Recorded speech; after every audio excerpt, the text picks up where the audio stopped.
Hey YouTube, Alex Benda here, and I'm going to be reviewing the top-down planner. And I know I'm not the planner guru that Kayla is, but the reason I'm doing the top-down is it actually ended up being super useful to me. Kayla got this as a review, looked it over, kind of thought about using it, and then I snuck a peek and I absolutely fell in love with it. So I'm going to kind of talk over the talking points and explain what I like about it, what I don't like about it, what I would change. And just more information about the top-down planner. So the first thing I'm going to tell you is this planner, you can choose the cover. So Kayla chose this cover. Not exactly my style, but I have been growing on it. It's a smooth matte. I don't know how to explain that. It's like almost like plastic, like a soft gooey feeling, which is really nice. It does show a little bit of smudging from your oils on your hands, but other than that, super nice material, nice construction. Now it's not coil bound like the Erin Condren, which is my first kind of qualm with it, is I can't take it and then flip it open. I have to be down and planning, but it also makes it so I get to see everything all at once, which is kind of how this planner is meant to be used. So the first thing about this planner is it's got, the nice fonts, and they really did a great job making it look pretty. But the reason why I'm in love with the concept is that it's mostly for how my mind works. And I love how it starts off. So first thing, it's who are you?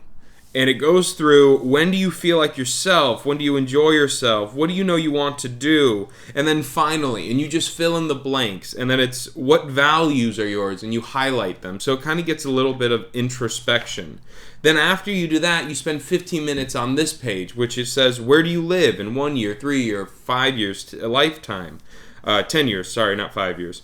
And it does it again. What do you do? How many hours do you work? Where do you stand financially? So it kind of helps you build a roadmap of where you are now, where you're going to be in 3 years, where you're going to be in 10 years, and then the rest of your life. And so you can kind of start envisioning the milestones you're going to need to achieve to get to your dream life, which is something that I always talk about. So I really enjoy how they make you sit down and look over everything. And it's all step by step. So after you've done this, you flip the page again, and here you've got a goal planner. And actually, this is the first of a set. There's a whole bunch of goal planner pages, and it really does a great job of setting goals. So you write down your goal, and then what is the goal? What do you want to do with this? After you do the goal, how are you going to feel? So it's starting to make you think, is this something I really want to do? What is the value of it? It's tricking you into answering some questions that are really good for figuring out, do you have a good goal? So on top of that, it does time blocking. Every day I want to, let's say my goal is to learn a new language, and if I learn the new language, I'd feel great. You can block out time saying on Monday and Tuesday from 1 to 2, no matter what, hell or high water, I am sitting down with Rosetta Stone and I'm learning a new language. Here's some notes. I want to, go to Germany in a year, or any notes that I have about the goal. So another thing is the Vital To Do is a great way to look at the 1,000 view. You can get actionable plans. So to learn the new language, I need to get software. I need to practice. I need to find another native speaker. And you can go through and see everything from a 1,000-yard view and really start turning that giant project into a step-by-step achievable plan. And on the bottom, it's got a progress tracker. So this is actually in the management world, this is what would be a project manager, kind of on paper software, where you've got a goal, you've got your steps, what do you need to do, when do they need to be accomplished, and then how much progress you've done. So I really enjoyed the goal planner. It's nice if I'm coming up with a new idea and I just want to write down all my ideas for this project. That is something I found really useful. So moving forward, it kind of talks about the mentality. So most other planners, you don't have any goals or focus, and then you don't have a prioritized to-do list, and then you just kind of plan, that's what is the kicker for me, is I can't work that way. I don't just start writing down my ideas. I need to see everything. I need to put it on a list, and that's where I think Kayla's method of using sticky notes is her beat around for what my inability is.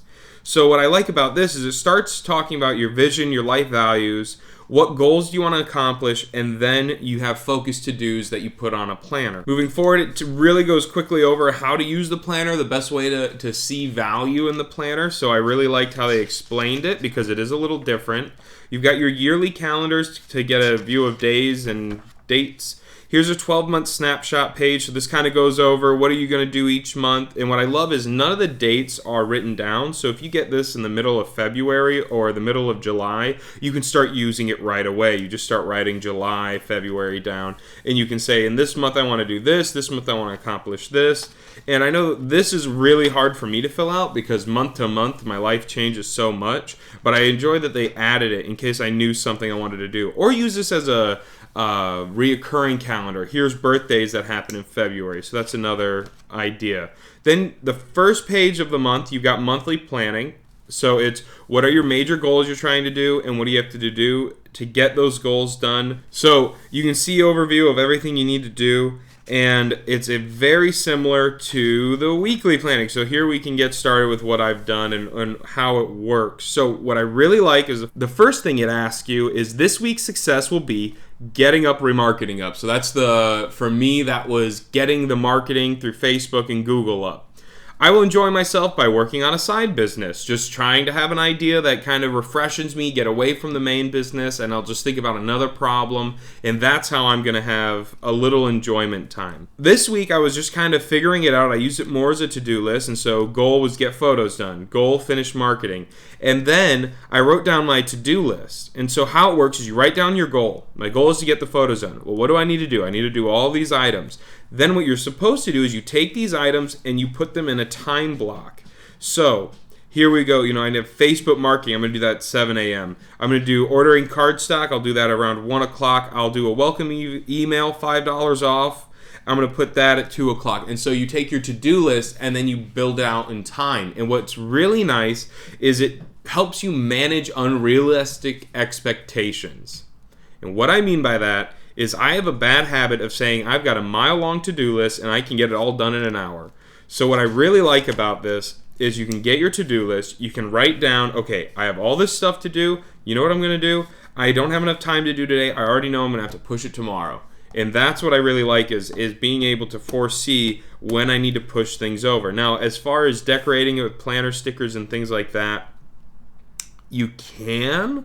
I haven't, because I end up using most of the space as I go from week to week and trying to figure out what I have. So here you can see here's Thanksgiving's coming up, and I just started right into it. And you write down your date, and then everything else is simpatico. It doesn't matter what month it is. So I really liked how it works. It works really well for how my mind works, which is to-do list, put it in a time calendar, and whatever's left over, to-do list, time calendar. Now, some of the things I didn't like about this is that Monday's goal or to-do list is offset from Monday. So there's a stagger, and that drove me up a wall. So I will actually skip Monday or not do a to-do list on Monday and then do Tuesday's to-do list just so they match up, and then my Saturday and Sunday can go here. So it matches up. Also, since we own our own business, there's no such thing as a weekend. So having Saturday and Sunday cramped made it really hard for me to enjoy the timeline. But again, not a huge deal, just a little bit of a bummer for me. Another thing is using this friction pen. It is really nice because I love it because I only write in pen, and I didn't want to write that there. As you guys know, a friction pen will let you erase as I shake the whole table. But the real issue is that this ink on this paper, although it's very nice, this friction pen will completely smudge or remove the ink on the paper. So as I've been going through trying to change my to-do list and everything, I've noticed I've actually been removing part of the book.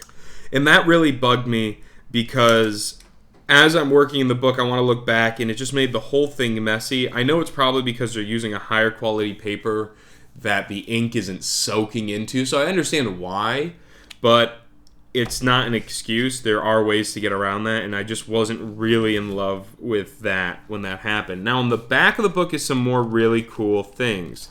You still have all your, it goes on for a whole year, and then you get to this section. And this is a toolkit.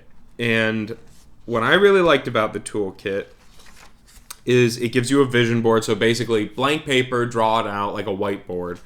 But it also has like a mind map, also known as brainstorming, where you write down your idea in the middle, and then around it you write down what you need to do. So state your challenge or goal. So for here, create a new company product. I need to do sales, development, add categories to the website, promotion, marketing, and then go down and you draw off of it. I need to finish this, and I really like that it had a space for this, because this is something that when a lot of people have ideas, although most people know how to do this, they don't. The same thing with when you're sitting down and writing an essay and you don't do the pre-writing where you do my topic, first, opening, middle, closing. Even though you know you should, but you don't do it because you don't think you need to, having that roadmap saves you so much time on the back end. So having an overview like this in the book made it really lovely.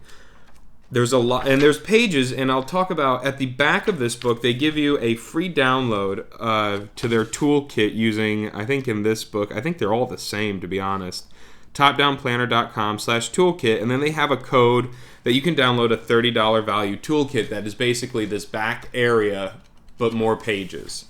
So another thing is meeting notes, and this to me is super useful. I've already printed a few off and gave them to friends because it's what's the meeting, what's the point, where is it at, who was at the meeting, what's the agenda, and what are the action items. And this is something that I think a lot of meetings lack is at the end of the meeting, yeah, we had a good conversation, but what do we need to do? Well, we need to build a plane.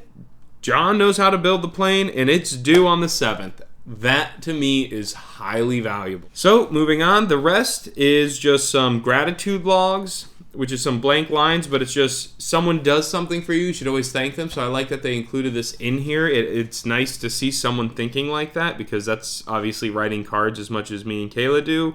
It's good to see that we're not the only ones who appreciate appreciation.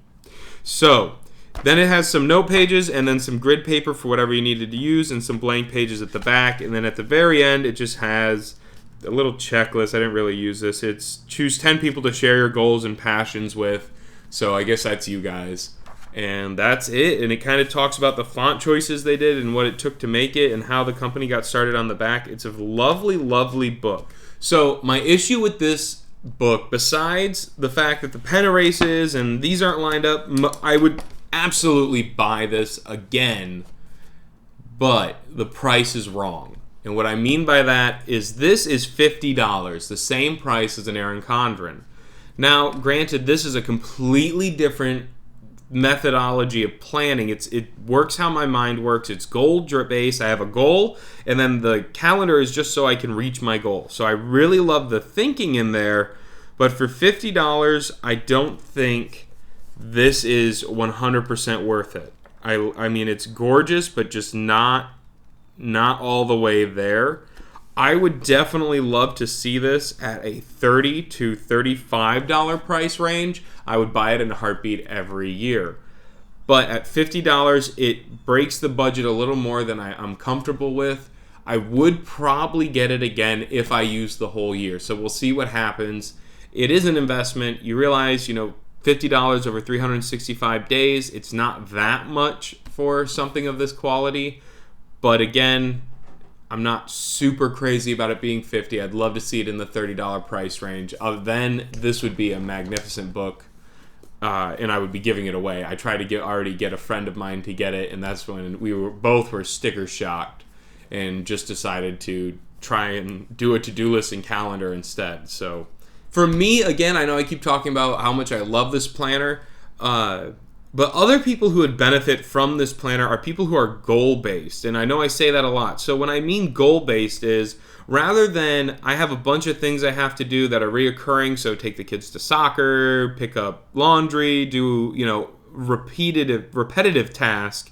This is great for people who this month I have to make a new product. This month we have to get marketing up. This month we have this task that needs to be accomplished. And what I really liked about this is it's people who have those type of goals or tasks that they have to finish. It builds a path every time to how you can reach success. So that's where this was really useful. It's more project management, project-based, goal-based things. So if you're an event planner, this would be great. My goal this week is to get these events planned, to contact these people, to get this done. So business owners would do really well with this.